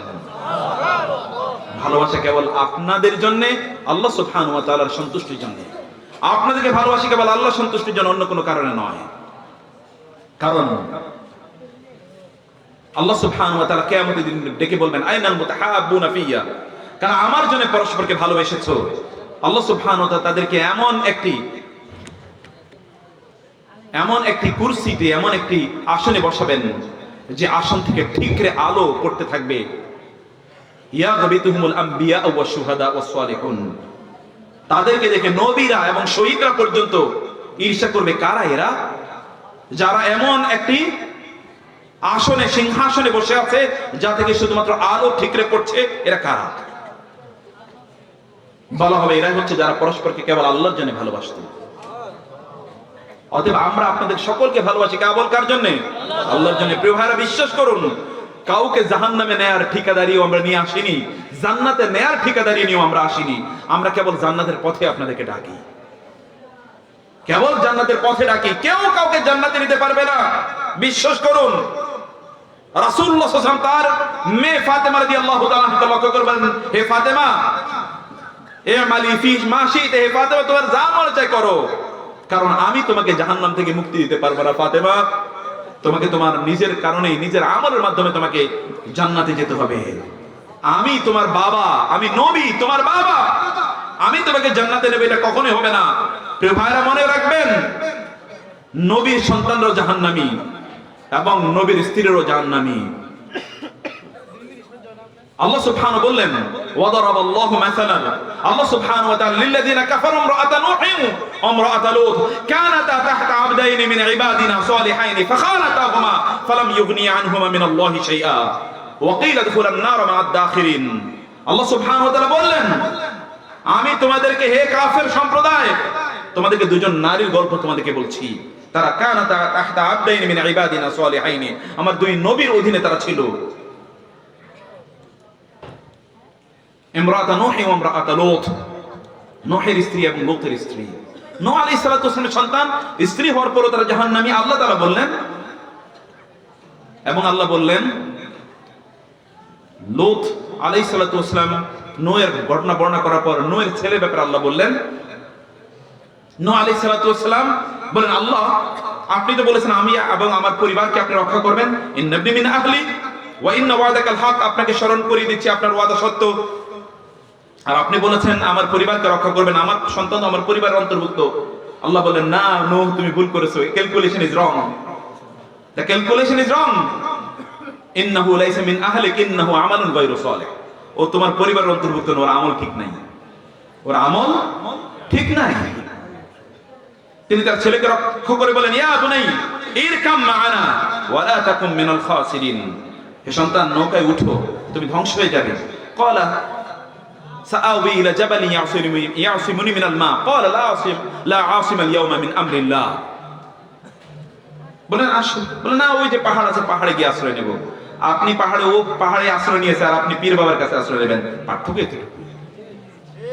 কেবল লা আসিমা আল ইয়াওমা মিন আমরিল্লাহ, আজ কেউ আল্লাহ সুবহানাহু ওয়া তাআলার নির্দেশ থেকে কাউকে বাঁচাতে পারবে না। কারো কোনো ক্ষমতা নাই প্রিয় ভাইরা, কারো ক্ষমতা নাই। নবী রাসূলুল্লাহ এসে ইয়া নাফসি ইয়া নাফসি বলবে, আর অমকে তমকে কি করবে বলেন তো? আপনাকে এতটুকু বিদ্যুৎ নাই, এতটুকু বিবেক নাই, একবারও চিন্তা করে দেখতে পারেন না? আল্লাহ সুবহানাহু ওয়া তাআলা কি বলেননি? ইয়াওমা ইয়াফিরুল মারউ মিন আখি ওয়া উম্মিহি ওয়া আবি ওয়া সাহিবাতি ওয়া বানি লিকুল্লি ইমরিইন মিনহুম ইয়াওমাইযিন শাআনুন ইউগনি। সেদিন প্রত্যেকে তার নিজকে ব্যস্ত থাকবে, ইউগনি, অন্য সকল কিছু থেকে তাকে মুক্ত রাখবে, অন্য কোনো দিকে সে তাকাতেই পারবে না। ইউবাসসিরুনহুম ইয়াওয়াদুল মুজরিমু লাউ ইয়াফতাদি মিন আযাবি ইয়াওমিযিন বিবানিহি ওয়া সাহিবাতি ওয়া আখি ওয়া ফাসিলাতিহি আল্লাতী তুই ওয়া মান ফিল আরদি জামিআন সুম্মা ইউনতি। আল্লাহ সুবহানাহু ওয়া তাআলা বললেন, সেই দিন লোকেরা বলবে, জমিনের দুনিয়ার সবকিছু আপনাকে দিয়ে দিলাম, সবাইকে জাহান্নামে ফেলেন, আল্লাহ আমাকে বাঁচান। মা তার সন্তানকে বলবে, সন্তানকে লক্ষ্য করে বলবে, আল্লাহকে লক্ষ্য করে বলে, আল্লাহ আমার সন্তান স্বামী যা আছে সবাইকে জাহান্নামে নাও, আমাকে বাঁচাও। আল্লাহ সুবহানাহু ওয়া তাআলা বলেছেন, ইয়াওমা তাজআলু কুল্লু মুরদিআতিন আম্মা আরদাআত ওয়া তাদউ কুল্লু যাতি হামলিন হামলাহা ওয়া তারান নাসা সুকারা ওয়া মা হুম বিসুকারা ওয়ালাকিন আযাবাল্লাহি শাদীদ। তুমি দেখবে মানুষ মাতালের মতো দৌড়াচ্ছে, আসলে এরা মাতাল না, আল্লাহর শাস্তি দেখে এরা মাতালের মতো হয়ে গেছে। আল্লাহর শাস্তি এত ভয়ঙ্কর, এটা দেখে ওরা মাতালের মতো হয়ে গেছে। সেই দিনটাকে ভয় করেন, কারো উপর নির্ভর করেন না প্লিজ, কারো উপর নির্ভর করার কোনো উপায় নাই। তাওহীদকে ঠিক রাখেন। রাসূল বলেছেন, মান মাতা ওয়া হুয়া ইয়াশহাদু আল্লা ইলাহা ইল্লাল্লাহ দাখালাল জান্নাহ। কেউ যদি মারা যায়, সে যদি এতটুকু লা ইলাহা ইল্লাল্লাহকে ঠিকমতো বুঝে, তাহলে সে জান্নাতে যাবেই। লা ইলাহা ইল্লাল্লাহ, আল্লাহ ছাড়া আর কারো ইবাদত নাই, বিশ্বাস, আকীদাটাকে ঠিক করেন প্রথমে। এটা ঠিক না করলে কোনো কাজ নাই, ইবাদত করে কোনো লাভ নাই। রাসূল সাল্লাল্লাহু আলাইহি ওয়াসাল্লাম বলেছেন, একদল লোক তারা তিহামা প্রান্তের মধ্যে বিশাল ইবাদত নিয়ে আসবে, কিন্তু একটা ইবাদত আল্লাহ সুবহানাহু ওয়া তাআলা ওই ইবাদত দিয়ে যাবেন এবং এগুলোকে সব তিনি ছুঁড়ে ফেলে দেবেন, একটাকেও তিনি কবুল করবেন না, কারণ এই ইবাদতগুলো কেবল আল্লাহর জন্য হয়নি। ফাওয়াইলুল লিল মুসাল্লিন আল্লাযীনা হুম আন সালাতিহিম সাহুন মাসালুল লাযীনা ইউনফিকুনা আমওয়ালাহুম রিয়াআন নাস। যে সকল ব্যক্তিরা মানুষকে দেখানোর জন্য তারা ইবাদত করে, মানুষকে দেখানোর জন্য তারা দান সাদাকা করে, সে সকল ব্যক্তির জন্য আল্লাহ সুবহানাহু ওয়া তাআলা বললেন, এদের অবস্থাটা কি? এটা হচ্ছে এমন একটি পাথরের মতো, যে পাথরের উপর একটু ধুলোবালি পড়েছে, একটা মাটির আবরণ তৈরি হয়েছে, সেখানে একটা ছোট বীজ তৈরি হলো, যখন মুষলধারে বৃষ্টি হয়, ফাতারাকাহু সালদা লা ইয়াকদিরুনা আলা শাইইন মিম্মা কাসাবু আল্লাহু সারিউল হিসাব। কোন কিছুই, এই যে একটু বৃষ্টি হলো, বৃষ্টি হওয়ার সাথে সাথে ওই যে গাছের একটা অঙ্কুর তৈরি হয়েছিল, এই একটি পাথরের উপর একটু মাটির আবরণ পড়ার কারণে ওই গাছটি ধ্বংস হয়ে যায়। যারা আল্লাহ ছাড়া অন্য কারোর জন্য ইবাদত করে, তাওহীদ না বুঝে তারা ইবাদত করে, এদের ইবাদত গুলো হলো এইরকম যে একটু মুষলধারে বৃষ্টি হলো, এরপরে কিছুই খুঁজে পাওয়া যায় না। কিন্তু যে ইবাদত গুলো তাওহীদের উপর ভিত্তিশীল, ওই ইবাদত গুলো হলো একটি পাহাড়ের উপর যে সমতল ভূমি থাকে, ওই সমতল ভূমি যেখানে অনেক গাছগাছালি তৈরি হয়েছে, কারণ ওখানে পানির কোনো অভাব নাই। পানি পড়লে, বৃষ্টি হলে প্রথমে ওইখানে পানি পড়ে, জমিনে আসার আগে আগে কি পাহাড়ের উপরে পানি থাকে, জমা থাকে পানি, পানির কোনো প্রবলেম নাই। যদি বৃষ্টি নাও হয়, তাহলে কমপক্ষে তুষারপাতের কারণে ওই পানিগুলো, ওইখানে পানি জমা হয় এবং গাছগুলো বেঁচে যায়। এটা হলো তাওহীদপন্থীদের অবস্থা। তাদের আমলগুলো এভাবে আল্লাহ সুবহানাহু ওয়া তাআলার কাছে কবুল হয়, যেগুলো থেকে যায়। আল্লাহ সুবহানাহু ওয়া তাআলার কাছে আপনাদের আমলগুলো যেন থেকে যায়, সেজন্য আপনারা তাওহীদটা বুঝবেন। শুধু ইবাদত করবেন আল্লাহর জন্য, অন্য কাউকে মধ্যতা রাখবেন না। শুধু মাথা অবনত করবেন আল্লাহর জন্য। কার জন্য? শুধু মহান আল্লাহ সুবহানাহু ওয়া তাআলার জন্য। আল্লাহ সুবহানাহু বললেন, একদল লোক আছে তারা আল্লাহ ছাড়া অন্য কারো ইবাদত করে, অন্য কারো কাছে তারা চায়, অন্য কাউকে তারা ধর্ম ধারে, অন্য কাউকে তারা মধ্যস্থতাকারী হিসেবে গ্রহণ করে। এই সকল ব্যক্তিরা প্রকৃত অর্থে আল্লাহর ইবাদত করে না। ওয়া মা ইউমিনু আকসারুহুম বিল্লাহি ইল্লা ওয়া হুম মুশরিকুন। সে ঈমানের দাবি করে, কিন্তু সে আসলে কি ভিতরে ভিতরে মুশরিক। কে বলেছে কথা? আল্লাহ সুবহানাহু ওয়া তাআলা। প্রিয় ভাইরা, নিজেকে বাঁচান, দাজ্জালের খপ্পরে পড়বেন না। রাসূল বললেন, দাজ্জালুন কাযাবুন, একদল লোক আসবে তারা দাজ্জাল এবং কাযযাব, মিথ্যুক। এগুলো তাদের ব্যবসা। একদল লোক এগুলো দিয়ে ব্যবসা করে, আর আপনারা ওইখানে গিয়ে ওই ব্যবসায় আপনারা তাদের খরিদ্দার, আপনারা তাদের ক্রেতা, ওরা হলো বিক্রেতা। আপনি কি বেচেন জানেন? আপনি আপনার ঈমানকে বিক্রি করে দেন। আপনি আপনার ঈমানকে বিক্রি করে দিচ্ছেন। অমুক কি বলেছে, তমুক কি বলেছে দেখার দরকার না। আপনি কোরআনের কাছে আসুন, হাদিসের কাছে আসুন, দেখুন কেউ কারো জন্য কিছু করতে পারবে না, বিশ্বাস করুন। কেউ কারো কাছে কিছু করতে পারবে না, নবীরা পর্যন্ত কিছু করতে পারবে না। তারাই পর্যন্ত বলবে, সেই বিখ্যাত শাফাআতের সুপারিশের হাদিসগুলো পড়ুন না। নবীদের কাছে লোকেরা গেলে তারা বলবে, না আমাদের কিছু করার নাই, আল্লাহ আজকে খুবই রাগান্বিত, কিছু করার নাই। লিমানিল মুলকুল ইয়াউম লিল্লাহিল ওয়াহিদিল কাহ্হার। রাজত্ব তো কেবল আল্লাহর, আল ওয়াহিদ আল কাহ্হার। আল্লাহ সুবহানাহু আল কাহ্হার গুণের অর্থ যদি বুঝতেন প্রিয় ভাইরা, অন্তরটা কেঁপে উঠত। কাহ্হার এমন, যার সামনে কেউ কথা বলার সাহসই রাখে না, তাকে বলে কাহ্হার। কেউ তার সামনে কথা বলার, মাথা ওঠানোর সাহস রাখে না। মুহতিঈনা মুকরিয়াই রুউসিহিম লা ইয়ারতাদ্দু ইলাইহিম তারফুহুম ওয়া আফিদাতুহুম হাওয়া। যদি বুঝতেন ওয়া আফিদাতুহুম হাওয়া এর অর্থ কি, প্রাণ যায় যায় অবস্থা, প্রাণ যায় যায় অবস্থা। নিজেরই তো খবর নাই, আরেকজনের খবর নেবে কোথা থেকে? ওয়া আফিদাতুহুম হাওয়া। আল্লাহ তাআলা বলছেন এটা, যিনি কিয়ামতের ইনদাহু ইলমুস সাআ, তার কাছে কিয়ামতের খবর আছে, তিনি ছাড়া আর কেউ জানেন না। লা ইয়ালামুহা ইল্লা হু। কেবল ইবাদত করবেন আল্লাহর, এবং চাইবেন কেবল কার কাছে? এইটাই হচ্ছে তৎকালীন মুশরিকদের প্রবলেম। আর আমাদের তথাকথিত মুসলিম বা মুমিনদের প্রবলেমটা কোথায়? এই জায়গায়। চারপাশে দেখবেন, আমি জানি না এই এলাকাও থাকতে পারে, আমি জানি না, আমি তো এই অঞ্চলেরই মানুষ, আমি জানি যে বিভিন্ন জায়গায়, এটা তো পুরো বাংলাদেশ ভর্তি এগুলো। আর একদল লোক এগুলো নিয়ে ব্যবসা করে। এরা দাজ্জাল অথবা কাযযাব, মিথ্যুক। তার চেহারার দিকে তাকালে তো শয়তানও মনে করে ও তো আমার চেয়েও বড় শয়তান। বিভিন্ন জায়গায় যেগুলো এই সকল ব্যবসা নিয়ে বসে আছে, শয়তানের দিকে তাকালে লজ্জা পায়। ও শয়তান মনে করে ও তো আমার চেয়ে বড় শয়তান, তাহলে আমার কাজ কি? এখন তো আর আমার কোনো কাজ নেই দেখতেছি। এত বড় শয়তান এগুলো, এবং এত বড় আল্লাহদ্রোহী। কিন্তু প্রবলেমটা হলো, আল্লাহ সুবহানাহু ওয়া তাআলা এই উম্মাহ মুহাম্মাদের জন্য একটা বিশেষত্ব রেখেছেন যে এদেরকে আল্লাহ সুবহানাহু ওয়া তাআলা একেবারে ধ্বংস করে দেবেন না। প্রবলেমটা তো ওই জায়গায়, বা এটাই কি আমাদের সম্ভাবনা। আলহামদুলিল্লাহ, আল্লাহ শুকর। ইন্না উম্মতি হাদিহি উম্মাতুম মারহুমা। আমার এই উম্মতটা একটা রহমতপ্রাপ্ত উম্মত।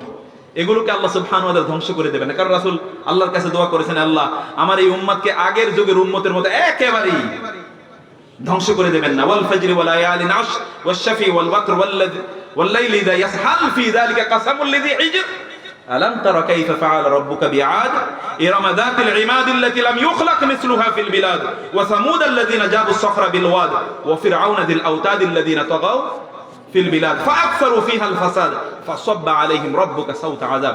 আল্লাহ একবারে শাস্তি দিয়ে ধ্বংস করে দিয়েছিলেন। كذبت ثمود وعاد بالقارعة فأما ثمود فأهلكوا بالطاغية وأما عاد فأهلكوا بريح صرصر عاتية سخر عليهم 7 ليال و8 أيام حسوما। অব্যাহত ভাবে 7 দিন 8 রাত ঝড় এবং মহা ঝঞ্ঝা আল্লাহ সুবহানাহু ওয়া তাআলা ওদের উপর চালিয়ে দিলেন। ফাতারাল কওমা ফিহা সরআ কাআন্নাহুম আ'জাজু নাখলিন খালিয়া। আল্লাহ একেবারে পিষিয়ে দিয়েছেন সবাইকে। এরকম আল্লাহ করবেন না এই উম্মাহকে, এই জন্য বেঁচে গেছেন, না এলে খবর ছিল। অতএব এই সুযোগটা গ্রহণ করেন। Let us avail this opportunity and come back to Allah সুবহানাহু ওয়া তাআলা। আল্লাহর কাছে ফিরে আসুন। অতএব তাওহীদ এর মানেই হলো ইবাদত কেবল আল্লাহর জন্য হবে এবং চাওয়া হবে তার কাছে। এটাই তো আপনারা করবেন নাকি, বলেন কি? এবং আপনারা মানুষের কাছে এই দাওয়াত দেবেন। প্রিয় ভাইরা, এই দাওয়াতে আমাদের এর বাইরে আর কোনো কথা আছে বলেন তো? একটা শব্দের বাইরে বলি না। এবং আপনাদের কাছে কি আমরা কোনো টাকা চাই? নো, কিচ্ছু চাই না। আল্লাহ রাসূলুল্লাহ যে কথা বলেছেন, ইন্নামা, তারা বলেছেন যে ইন উরিদু ইল্লাল ইসলাহ মাসতাতাতু ওয়া মা তাওফীকি ইল্লা বিল্লাহ। আমি তোমাদেরকে বলি, ইন আজরিয়া ইল্লা আলাল্লাহ, আল্লাহর ছাড়া কারো কাছে আমি কোনো প্রতিদান চাই না। কোনো প্রতিদান আমরা চাই না, কেবল প্রতিদান চাই ইন আজরিয়া ইল্লা আলাল্লাহ। আমার সামর্থ্য অনুসারে আমি ইসলাহের কথা বলে যাই। এটা আমাদের দায়ীদের চারিদিকে এটাই কাজ, এর বাইরে কোনো কাজ নাই। আমি নিজেকে দায়ী বলার সামর্থ্য রাখি না। আমি বলছি যারা দায়ীরা কাজ করেন তাদের কথা বলছি, যে তারা এই কাজই শুধুমাত্র করে যান। وجاء من أقصى المدينة رجل يسعى قال يا قوم اتبعوا المرسلين اتبعوا من لا يسألكم أجرا وهم مهتدون। প্রিয় ভাইরা, সূরা ইয়াসিনের এই আয়াতটা পড়লে আমি ইমোশনাল হয়ে যাই। আমি বলি, আল্লাহ, ওই আকসাল মদিনা থেকে একটা লোক যে দৌড়ে এসেছিল, শুধু তুমি আমাকে তার অন্তর্ভুক্ত করো, যেন দৌড়ে এসে যার একটু দিনের কথা বলে, শুধু বলে ইয়া কওমি ইত্তাবিউল মুরসালিন, হে লোকেরা শুধু নবী রাসূলদেরকে অনুসরণ করো, ইত্তাবিউ মান লা ইয়াসআলুকুম আজরা ওয়া হুম মুহতাদুন, যারা তোমাদের কাছে কোনো টাকা পয়সা চায় না, তারা নিজেরাও হেদায়েতের উপর আছে, এই সকল লোকদেরকে কেবল অনুসরণ করো, আর কাউকে অনুসরণ করো না। আপনার কাছে তো কেউ কিছু চায় না, যারা চায় ওদের কাছে যান কেন আপনি? ওদেরকে না দিলে সে সন্তুষ্ট হয় না, তার কাছে আপনি কেন যান? কিসের জন্য? যিনি আপনাকে দেয়ার জন্য বসে আছেন, তার কাছ থেকে আপনি কোথায় যান? ফাআন্না তুফাকুন, আল্লাহ বলছেন আমি জানি না আল্লাহ সুবহানাহু ওয়া তাআলা কিভাবে এই কথা বলে। ফাআন্না তুফাকুন, তোমরা কোথায় যাও বলো তো? ফাফিরু ইলাল্লাহ, আমার কাছে আসো, আমি তো বসে আছি তোমার জন্য।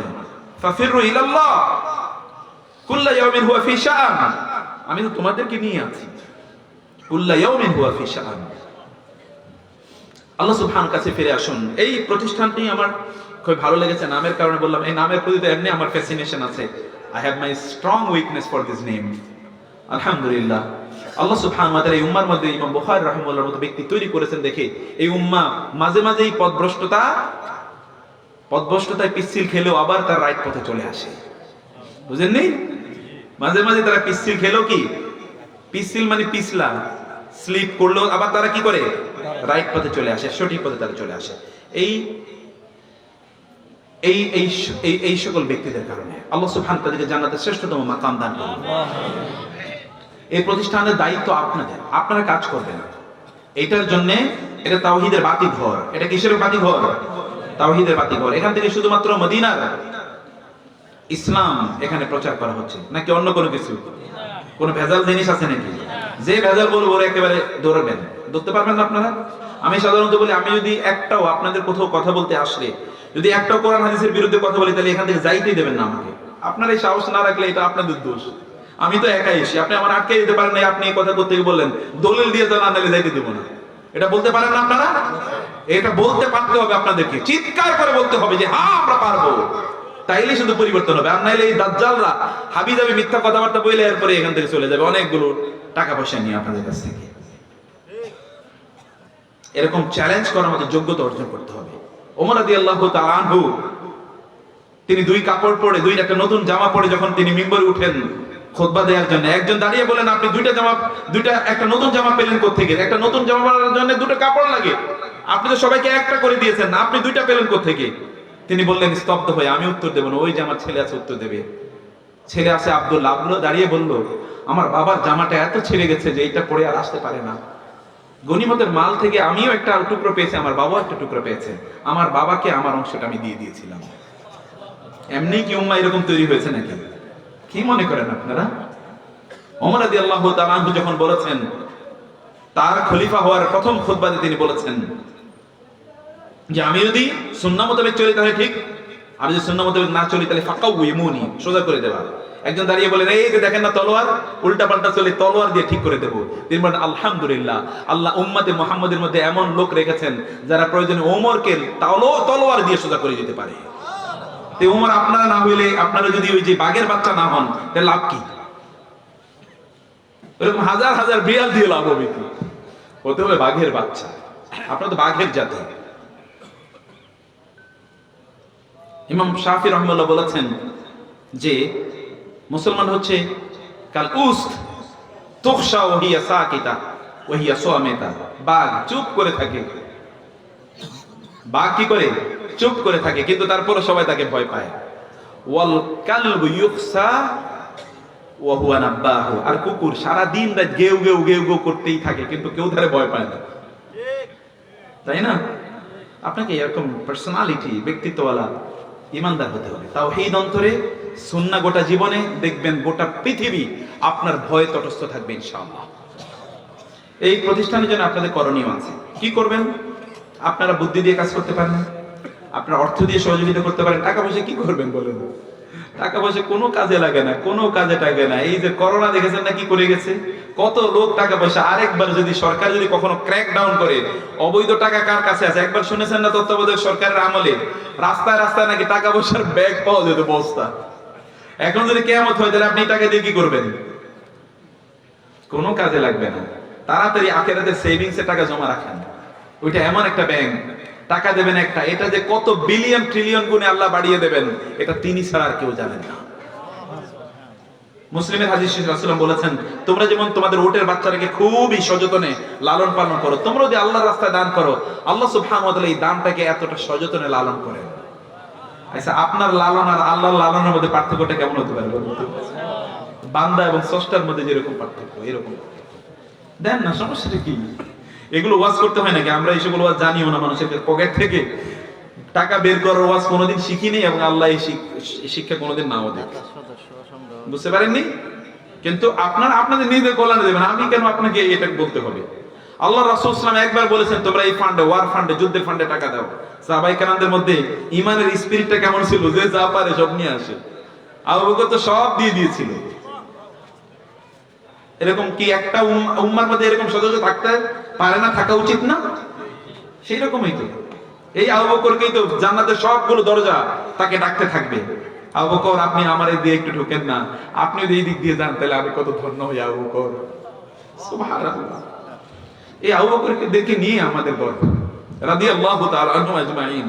এবং এই জন্য শুধু তাদের জন্যই বলা চলে রাদিয়াল্লাহু আনহুম ওয়া রাদু আন। প্রিয় ভাইরা, অন্য প্রতিষ্ঠানে, অর্থ প্রতিষ্ঠানে দাতা সংগ্রহ চলছে, কেউ যে দাতা সংগ্রহ, এটা তো সিম্পল কাজ। আপনারা যদি ধরেন মনে করেন যে 1000 লোক প্রতি মাসে আপনারা 1000 টাকা করে দেবেন, তাইলে তো কত লাখ টাকা বলছে, এরকম কয়েকটা প্রতিষ্ঠান চালানো যায়।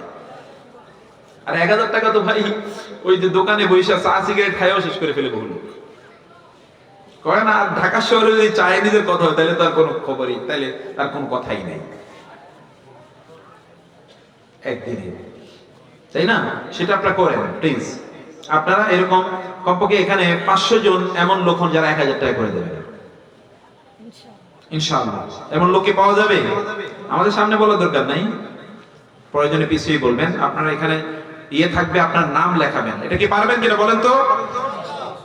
500 টাকা করে দেন মাসে, 500 টাকা করে দেন। 500 টাকা করে 1000 লোক যদি দেয় তাইলে তো আর টাকার অভাব নেই। কমপক্ষে 5 লাখ টাকা উঠবে প্রতিষ্ঠানটা চালানোর জন্য। আর কত লাগে? আমার বিশ্বাস দ্যাট ইজ এনাফ। মাসে 500 টাকা করে দেবেন, বরাদ্দ করে রাখেন। আল্লাহ সুবহানাহু ওয়া তাআলার জন্য কেউ দান করে তাহলে আল্লাহ বলেছেন ফাউলাইকা হুমুল মুদঈফুন, ওগুলোকে আল্লাহ সুবহানাহু ওয়া তাআলা বাড়িয়ে দেন। ওয়া মা আনফাকতুম মিন নাফাকাতিন, আল্লাহ সুবহানাহু বলেছেন যে তোমরা যদি আও নাযারতুম মিন নাযারিন, তোমরা যদি কোনো দান করো আল্লাহ সুবহানাহু রাস্তায়, আল্লাহ সুবহানাহু সেগুলোকে অনেক অনেক গুণ বাড়িয়ে দেবেন। তবে আপনারা এখানে যোগাযোগ করবেন আপনার অফিসে ইনশাআল্লাহ। ঠিক আছে? তাহলে দান করবেন। এই মসজিদে, এই মাদ্রাসার ব্যাপারে, মসজিদ কমপ্লেক্স এবং মর্যাদা মাদ্রাসার ব্যাপারে প্রিন্সিপাল সাহেব অলরেডি অনেক কথা বলেছেন আপনাদেরকে, এগুলো আপনাদের শুনেছেন অলরেডি, সেগুলো নিয়ে আর আলোচনা করার প্রয়োজন নেই বলে আমি মনে করছি। আপনাদের অন্তর যদি বিগলিত হয় তাহলে আপনারা এগিয়ে আসবেন আপনাদের আখিরাতকে সমুন্নত করার জন্য। প্রশ্ন, এখন অনেক প্রশ্ন নেয়ার সুযোগ একেবারেই নেই, আমাদের চলে যেতে হবে ঢাকায়, অনেক দূরের রাস্তা। তো সেজন্য আমরা চলে যাব ইনশাআল্লাহ। ঈশার সালাতে শেষ 2 রাকাতে ইমাম সাহেব সূরা ফাতিহা পড়ার পূর্বে রুকুতে চলে গেলে মুক্তাদি কি করবে, নাকি সূরা ফাতিহা সম্পূর্ণ করে রুকু করবে? এখানে দেখুন এই মাসালাটা নিয়ে বিতর্ক আছে। এই মাসালাটা নিয়ে ইস্তেমবাত উলামায়ে কেরাম দুইভাবে ইস্তেমবাত করেছেন। কেউ কেউ বলেছেন যে যেহেতু সূরা ফাতিহা পায়নি অতএব তাকে এই রাকাত তিনি পেয়েছেন বলে ধরা হবে না, যেমন আব্দুল্লাহ ইবনে গালিব স্যার। আচ্ছা, আর হাদিসে এসে রাসূলুল্লাহ সাল্লাল্লাহু আলাইহি ওয়াসাল্লাম ওই যে এক ব্যক্তি তিনি রুকু পাওয়ার জন্য তিনি রাস্তায় অর্থাৎ কাতারে না এসে তিনি মধ্যখানে কি দাঁড়িয়ে গেলেন। রাসূলুল্লাহ বললেন যে জাযাকাল্লাহু ইরসান ওয়ালা তাউদ, ঠিক আছে ভালো ভালো ভালো, কিন্তু আর কখনো এরকম করবে না। আপনারা কোথায় যাচ্ছেন? মুরব্বীরা খাবার নিয়ে যান, খাবার নিয়ে যান, আপনাদের প্রত্যেকের জন্য খাবারের আয়োজন আছে। যে সম্মানিত ভাইরা, কেউ উঠবেন না, কেউ যাবেন না, সকলের জন্য খাবারের ব্যবস্থা আছে। আপনারা লাইনে দাঁড়িয়ে যান, এখানে মানে বসে যান, লাইন করে বসে যান। আমাদের দায়িত্বশীল ভাইরা আপনাদের কাছে খাবার পৌঁছে দেবে ইনশাআল্লাহ। কেউ উঠবেন না এখান থেকে। আর আমরা যারা দাতা সদস্য হতে চান মাসিক দাতা সদস্য অথবা বাৎসরিক দাতা সদস্য হতে চান, আমাদের এখানে অফিসে নাম লেখাবেন অথবা আমাদের সাথে ইনশাআল্লাহ যোগাযোগ করবেন। আর আমাদের জমির জন্য